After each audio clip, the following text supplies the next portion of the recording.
Good morning, everybody.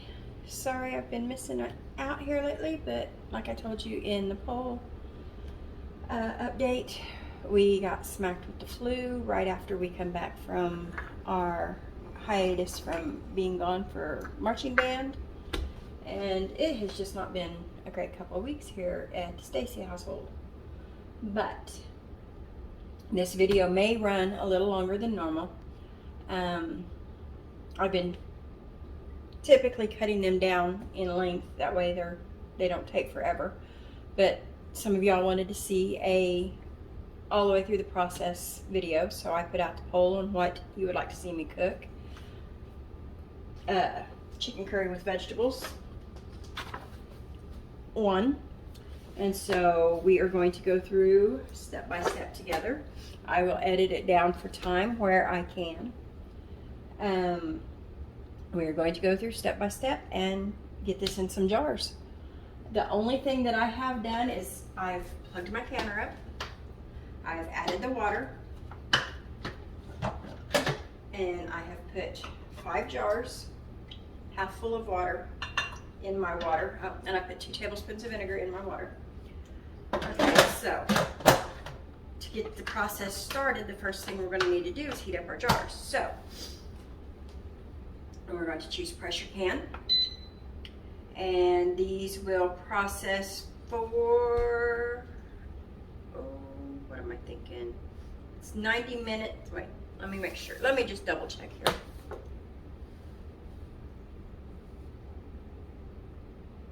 Yeah, 90 minutes for quarts, and that's what we're doing. So turn your little dial to 90, insert jars, they're in there. Push advance. It's going to start heating up our jars while we get everything else hot. All right, so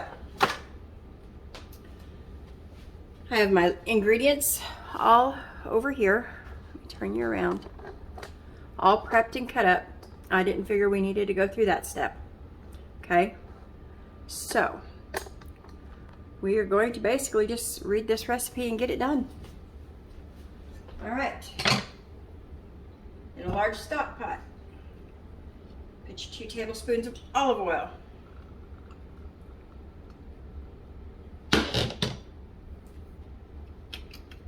Heat on a little over medium. All right. I'm gonna let that heat up just for a minute so we don't put cold onions in cold oil and just, ew. Okay guys, we're back. Pan's nice and heated. The oil does a little shimmer dance. All right, so we are going to add the oil, the onion, the garlic, the curry paste, and salt. Okay. Before we do that, I'm going to let it go just a little bit longer, and I'm going to read you this recipe real quick so you know what exactly we're working with. I have 2 tablespoons of oil, 1 large sliced onion, comes up to about 2 cups, 6 cloves of garlic minced, which I only use about half of because I'm not the biggest garlic fan in the world. 5 tablespoons of red Thai curry paste. Okay, that is just a tablespoon shy of this full jar. Okay, and I just get that at Walmart. A teaspoon of coarse sea salt, half a teaspoon of fresh ground pepper, 5 boneless skinless chicken breasts cut into 2-inch pieces, 10 boneless skinless chicken thighs cut into 2-inch pieces. Okay. I don't like dark meat in my curry, so I just used all chicken breasts. That's another difference you'll see. 8 cups of chicken broth, 3 cups of organic coconut milk, 4 cups of peeled and diced tomatoes, 3 cups of carrots cut into 1-inch thick rounds, 1/4 cup of lime juice, and 2 teaspoons of dried basil. Now, coconut milk. Coconut milk, like corn milk, is not dairy, so it can be canned. Okay, that being said, I have 1 can of coconut milk here. I only have 1 can of coconut milk here because we are not huge coconut fans in our curry. We like the creamy, so we still use a little bit of it. If you don't like coconut, cut it out and put in 2 more cups of chicken broth. It's not difficult. What I will probably do is add a little bit of cream cheese, sour cream, or yogurt when I heat it up, and just to make it a little bit more creamy, and to negate having to put all 3 cups of coconut milk in it. All right, so here we go with our onions and garlic.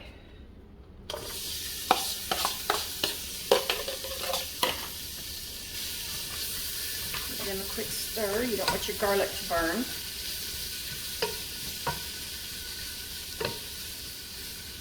All right, your curry paste.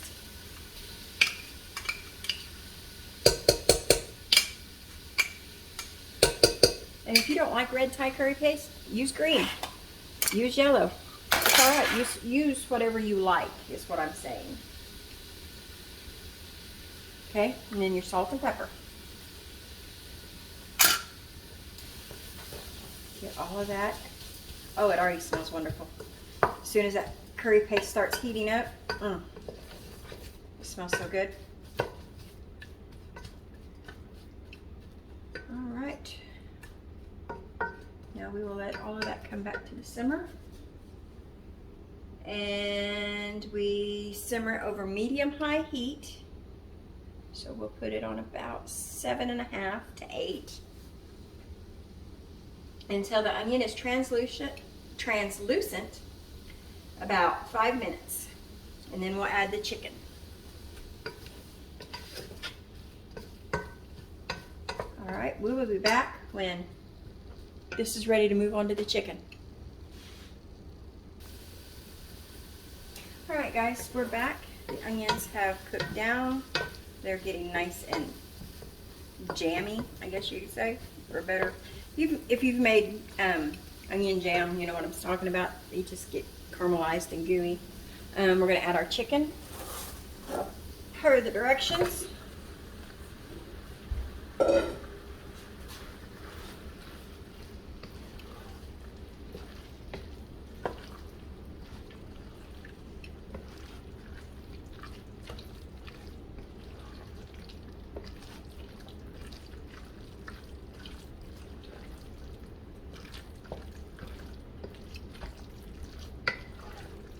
All stirred in good together and let it start cooking.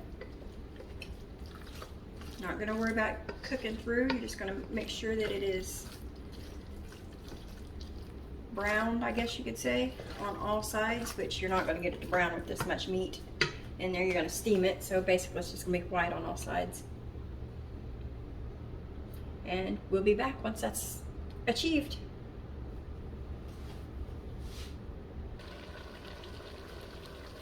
Alright, so we are cooked on all sides, I do believe.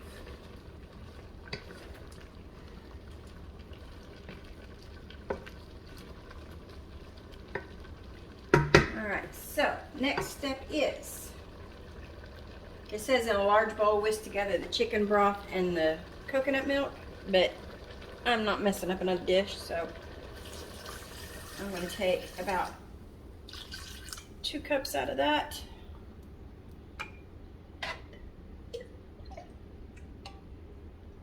And this actually probably don't even need it because this is light coconut milk, so it doesn't have the chunks in it that normal coconut milk does. But add your chicken broth and your coconut milk.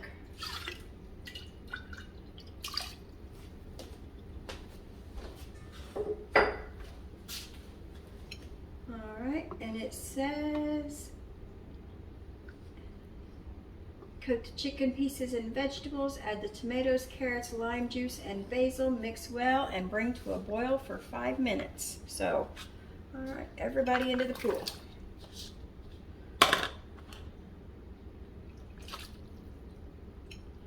Oh, tomatoes. I did not have fresh tomatoes. Wasn't really in the mood to peel Roma tomatoes anyway. So I went and I got some Great Value brand petite diced tomatoes and got an onion string. and I got one of the bigger cans and one of the smaller cans, and that when you drain those up, that equals to 4 cups, and there you have it. 2 teaspoons of basil and a 1/4 cup of lime juice. All right, everything stirred in here, and let it come to a boil, and boil for about 5 minutes, it says. While the chicken was cooking, our timer went off on our canner to fill the jars, so it's ready when we are. And this should make about 7 quarts. Canner only holds 5, so I will probably do it in 2 different batches. I will do probably 4 jars and then 3 jars, because you never want to do less than 3 jars in your canner at a time anyway. And we will be back when this comes to a boil and ready to go in jars.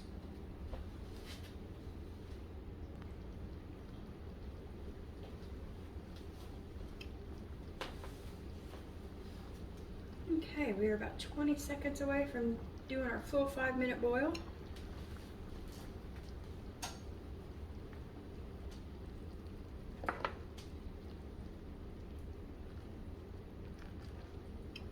Go ahead and cut the heat off.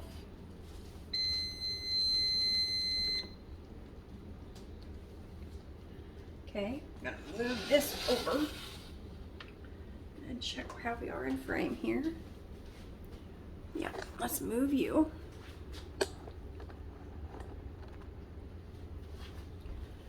All right, so now we will take a slotted spoon and we will get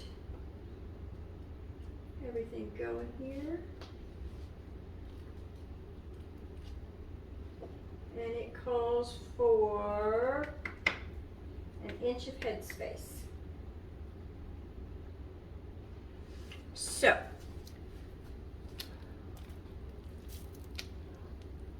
what we will do is we will start filling our jars. And like I said earlier, this is going to have to go in 2 batches in my canner, because I don't want to get both canners out today. I really don't. So we're going to go in 2 batches, maybe. It depends on, I may just leave a lot of this broth behind here and just fill my jars up more than I normally would. But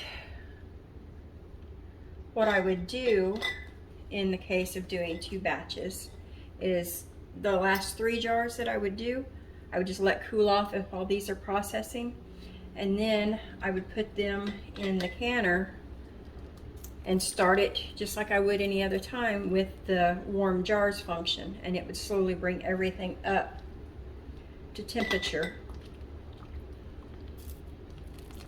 and I wouldn't have to worry about jars breaking.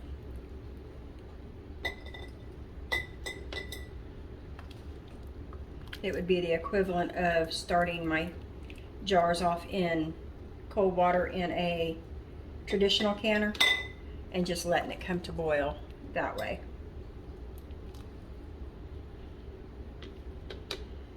And if this doesn't work with adding a scoop more than I normally do to my jars, then I'll just redistribute and level things out into all 7 jars instead of trying to get it to fit into 5.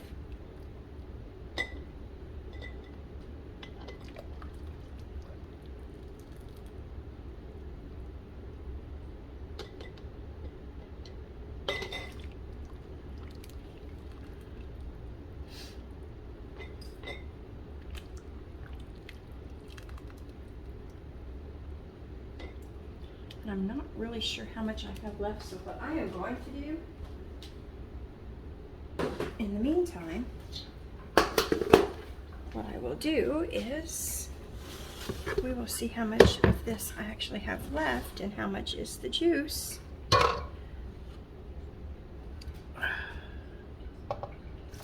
Always pour away from yourself so you don't burn yourself.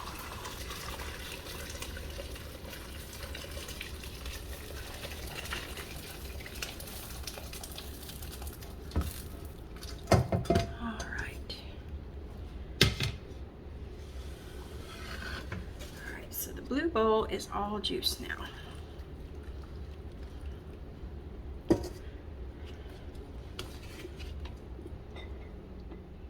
And I think I can get this in 5 jars, guys. I really do.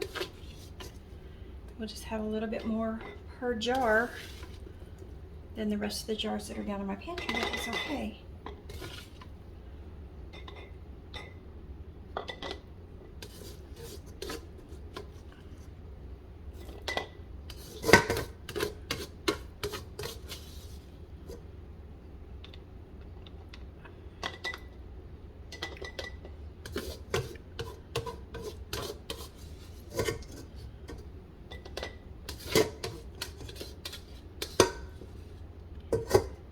Anybody that would actually complain about being able to save some time. Very careful here. All right, so these two, I can put lids back on and put back in my jar storage.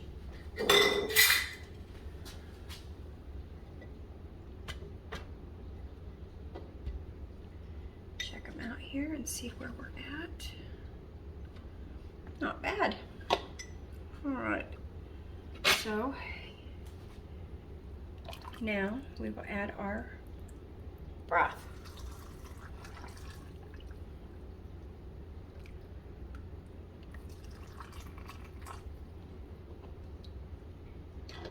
Leaving 1 inch of head space, don't forget.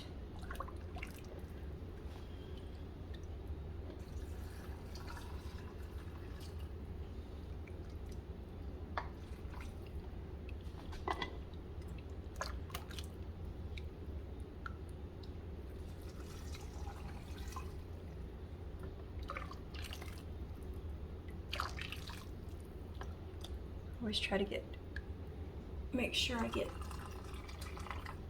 enough seasoning in my broth off the top, so each jar has a good amount of that basil floating in it.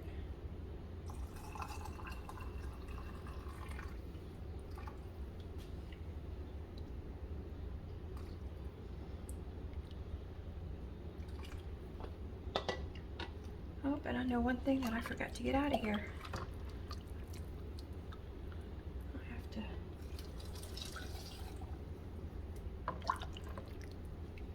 Oh, I'm not going to go digging for it right now and waste y'all's time. So, what I am going to do, I actually have some plastic knives over here. And I'm going to debubble with those because I did not get my debubble tool out, and that's all right. This works just as good, and let's face it, you can get a whole box of them for what probably a debubble tool cost. All right, and then we will take our white vinegar, paper towel,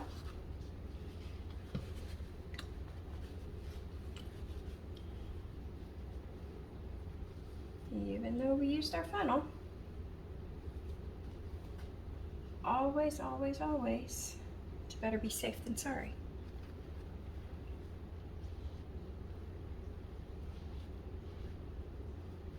Look at that.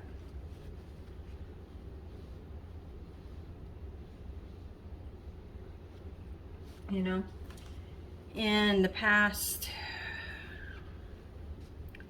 year that I've been doing these videos for y'all, I would say I've had a total of 3 jars, maybe, that did not seal.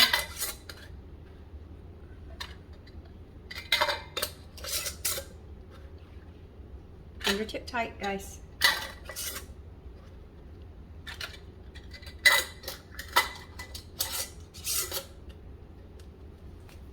All right, and into the canner we go.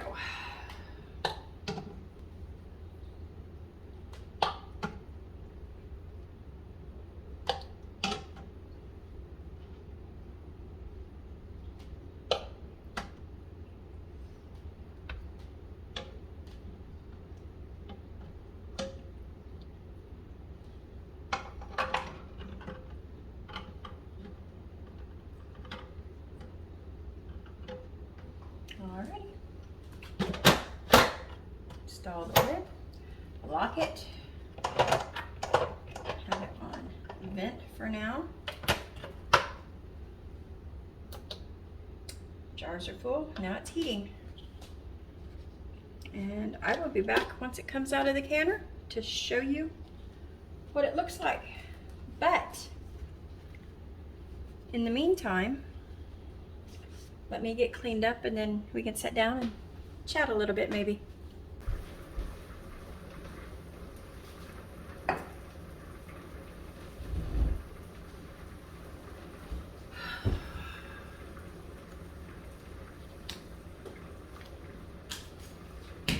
Okay.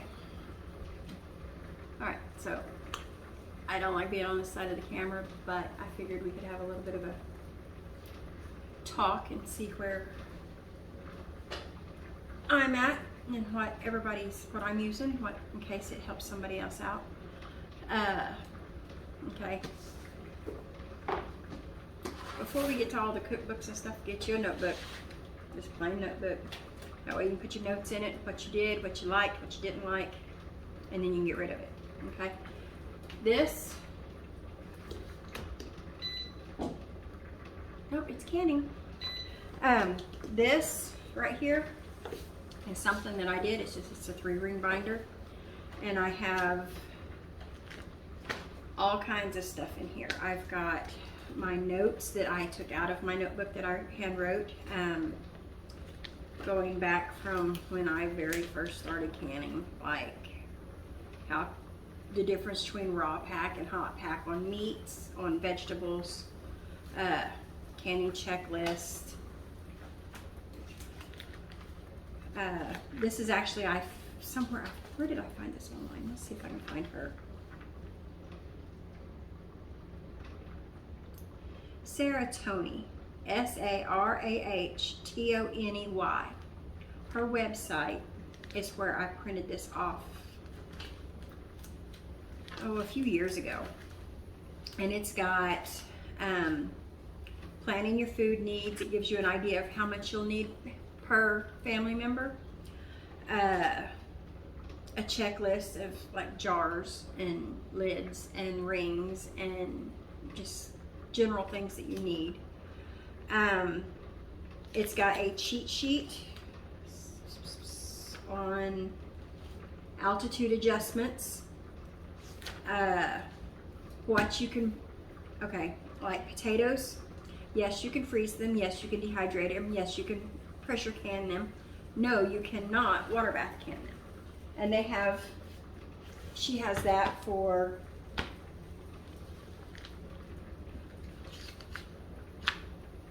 page and a half, and then she leaves you space where you can add your own. And then it goes into record sheets. Now, I've started handwriting it in because, well, I didn't have time to go into my computer and edit my file, but I have this scanned, one of these blank sheets scanned into my computer, and I can go in and I can monkey butter.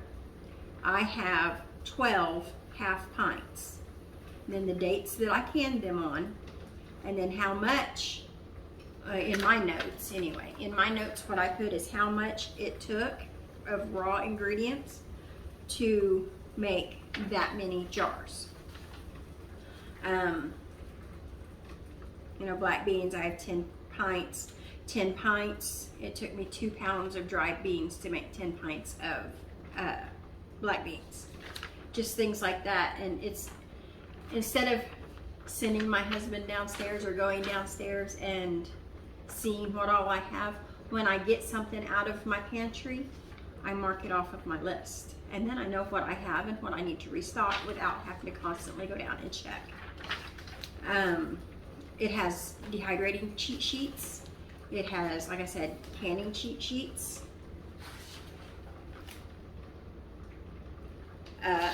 It gives you apple sliced, 1/2 inch headspace, pressure can, 8 minutes at 2.75 pounds of pressure. You know, stuff like that. And then they've got water bath canning as well. You have a freezer inventory, pantry inventory, fridge inventory, a bunch of sheets. I don't use those, but and then my recipes that I have written out myself. She has spaces to write those out where it looks good. And then I just got a bunch of empty sheets in here. Go ahead.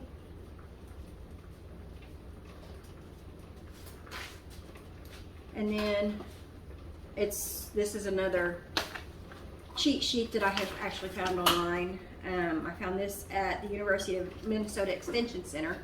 It's for low acid foods. It'll tell you how to pack it, what size, processing time, pressure, and then it goes into for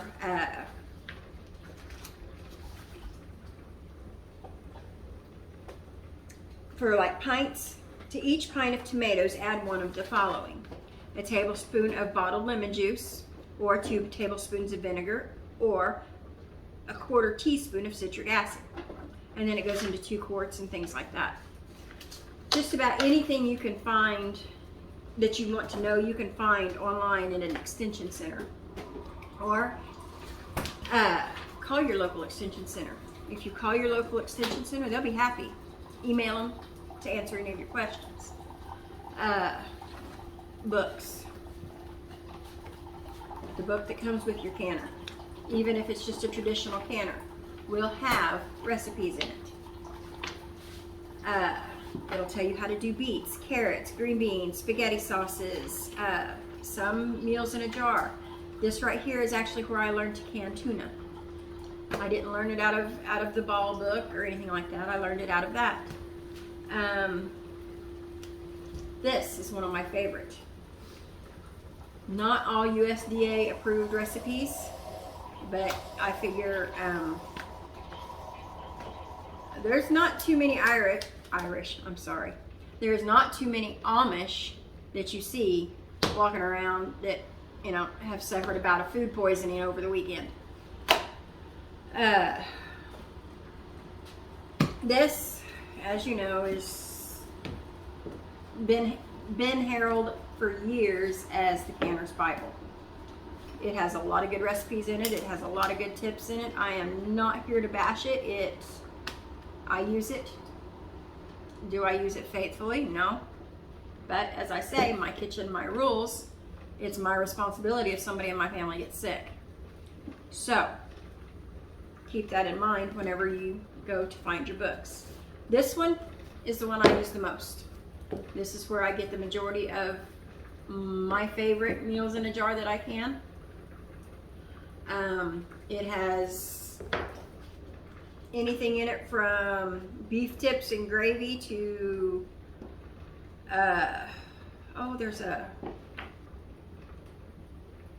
white bean and portobello pot roast, pumpkin with white beans and bacon. It goes from beans and lentils to meats to vegetables, and it gives you just about 5 recipes at least for each thing. And this one actually gets into it deeper whenever you get to talking about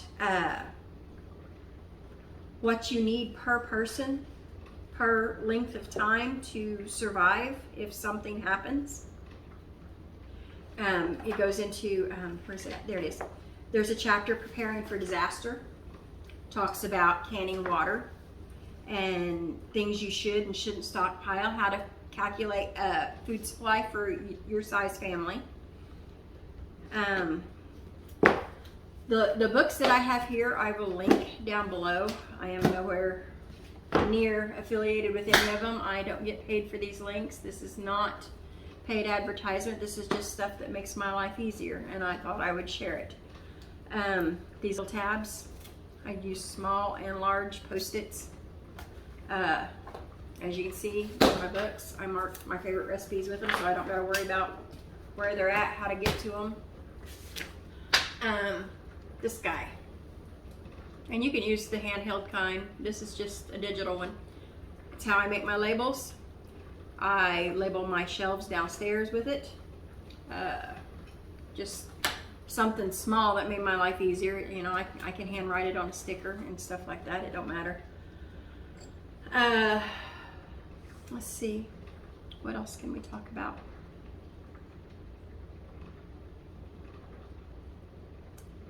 You know, there's not a whole lot else that I can think of right offhand.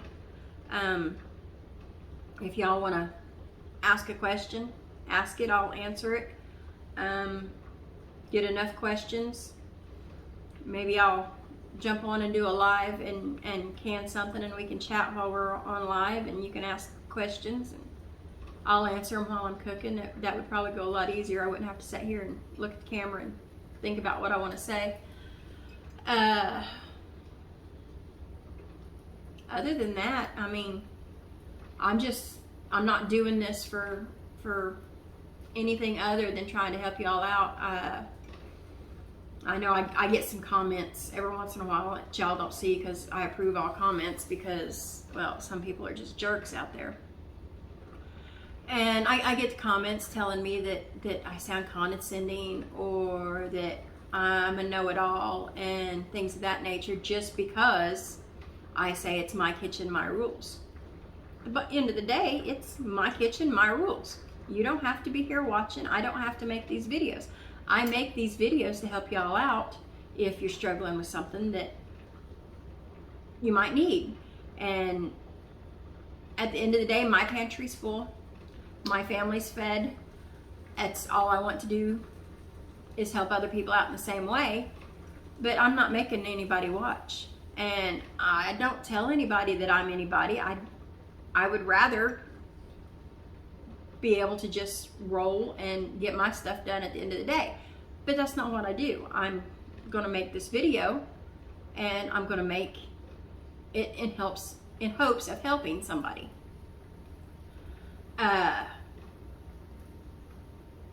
I may not do something this way your grandma's aunt's sister did it. Sorry. I'm not a fake person. I don't placate for likes. If you don't like it, you don't like it. Move on, find something else you do like. That's just not me. I'm not fake. I do it to help y'all. And, you know, quite honestly, I could not and get a lot more done. And, you know, I'm not complaining by any means. It's just when I get those comments, and this is the only time I'm addressing this. When I get those kind of comments, the person gets blocked and the comment gets deleted.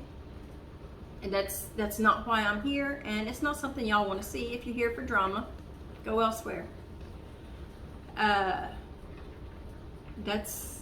the bottom line. That's why I say, you know, my kitchen, my rules.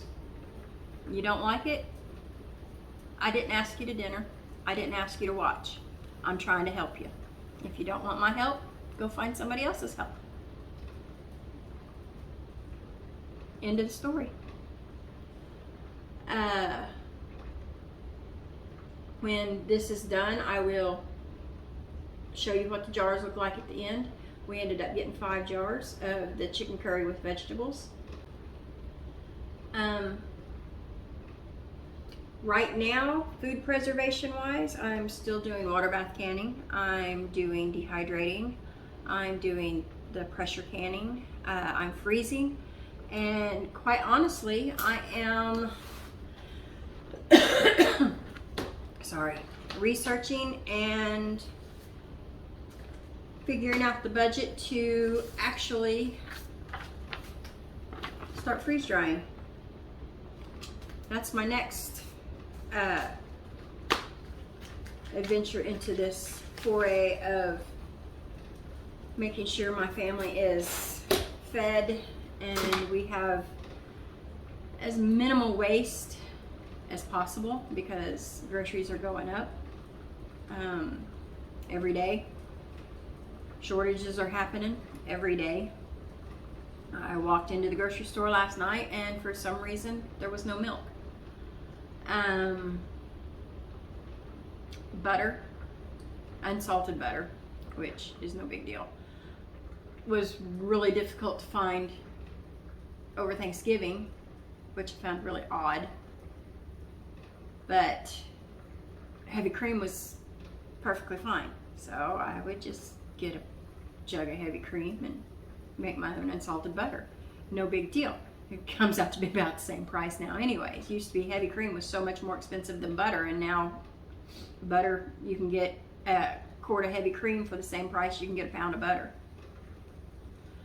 But I'm trying to prepare my household for whatever comes along, whether it's a shortage, whether it's another lockdown because of illness, whether it's just we can't afford to go to the store this week, or case in point, last week I was sicker than a dog. I was not cooking, I was not doing. They were able to go down to the pantry, pick a jar, bring it up, heat it up, and they had a meal. I mean, they had everything from veggies to main dishes.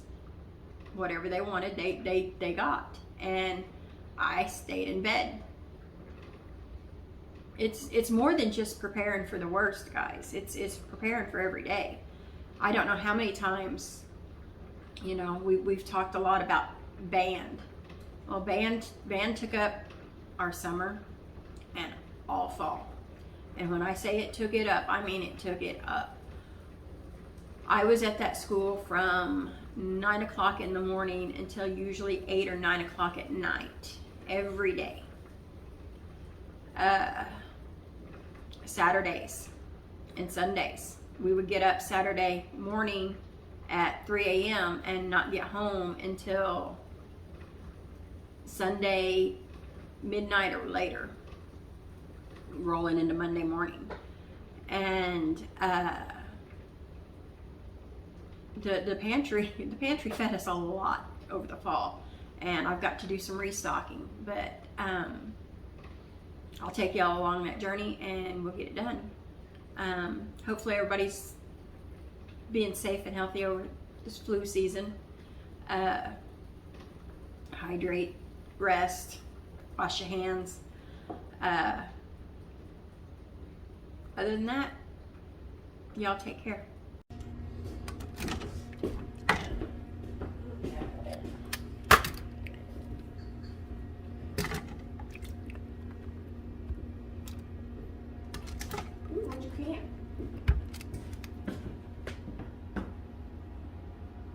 All right, and there we have it. 5 jars, 0 siphoning.